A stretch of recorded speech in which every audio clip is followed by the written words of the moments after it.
윤석열 대통령 아직도 정신 못 차렸습니다.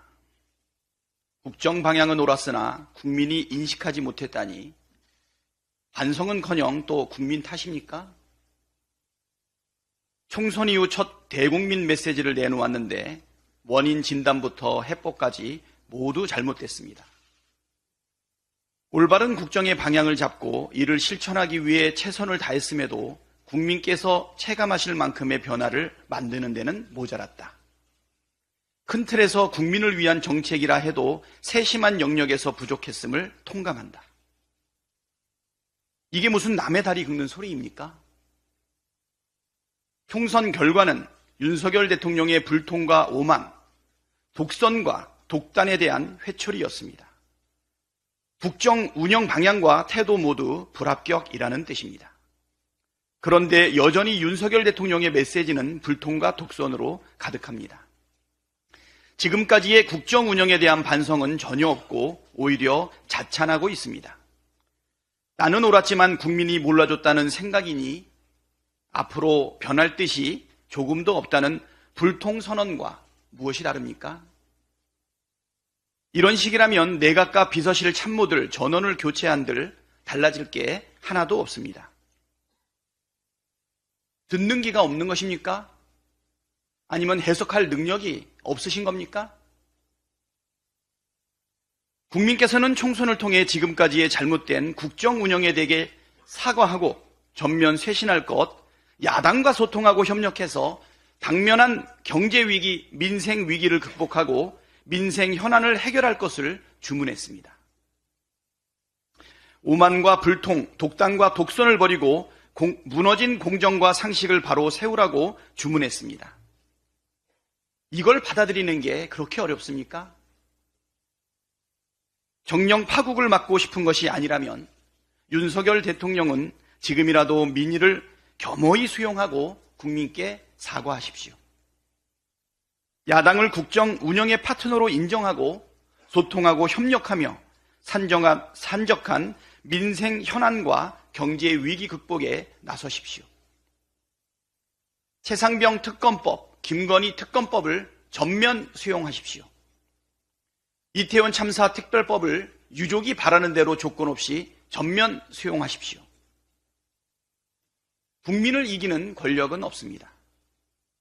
국민에게 회초리를 맞고도 정신 못 차리고 여전히 국민 위에 군림하려 한다면 국민께서는 철퇴를 들어 단호하게 응징할 것입니다. 윤석열 대통령은 더 낮은 자세와 유연한 태도로 보다 많이 소통하고 민심을 경청하겠다고도 했습니다. 이 말이 사실이라면, 진심이라면 회의 자리에서 일방적인 발표가 아니라 언론의 자유로운 질문에 답하는 기자회견 형식의 입장 발표를 곧 바로 하시기 바랍니다. 우리는 기다리겠습니다. 수원지검은 입장만 내놓지 말고 근거를 내놓으십시오.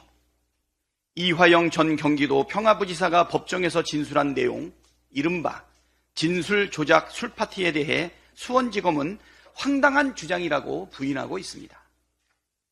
그러나 이화영 전 부지사의 증언은 매우 구체적인데 반해 수원지검의 반박은 이를 뒷받침할 만한 근거가 너무 부족합니다. 기껏 내놓은 근거가 김성태와 방용철이 부인했다라는 게 거의 전부입니다. 언제부터 검찰이 그렇게 피의자의 진술을 철석같이 믿었습니까? 객관적인 자료를 내놓으면 모두 밝혀질 문제인데 왜 근거 자료를 내놓지도 않는지 의문입니다. 이화영 전 부지사가 진술 조작 술파티 장소로 지목한 수원지검 1313호실 앞방 복도를 비추는 CCTV를 공개하면 같은 날 세 사람이 한자리에 모였는지 금방 확인될 것 아닙니까? 이화영, 김성태, 방용철의 출정 기록을 공개하면 셋이 같은 날 수원지검에 모였는지 아닌지 금방 확인될 문제 아닙니까? 왜 공개 안 하십니까? 개호 과정에서 어떤 일이 있었는지 담당 교도관들도 조사해야 하지 않겠습니까? 수원지검은 말로만 아니라고 하지 말고 근거를 내놓으십시오. 구속 수감된 피의자들의 진술을 조작하기 위한 회유와 협박 자체도 중대 범죄이지만 음식과 술까지 제공했다는 것은 도저히 묵과할 수 없는 국기문란 행위입니다. 진술 조작 술파티의 진실을 반드시 밝혀내고 관련자들을 엄정 처벌해야 합니다. 대검이 수원지검의 대질조사 날짜와 교도관 출장 기록, 구매한 음식 메뉴 등의 자료 제출을 요구했다는 보도가 있었습니다. 공판에서 충격적인 진술이 나온 지 열흘이 훌쩍 넘었습니다. 뒤늦은 자료 제출 요구가 면죄부를 주기 위한 것이 아니기를 바랍니다. 이상입니다.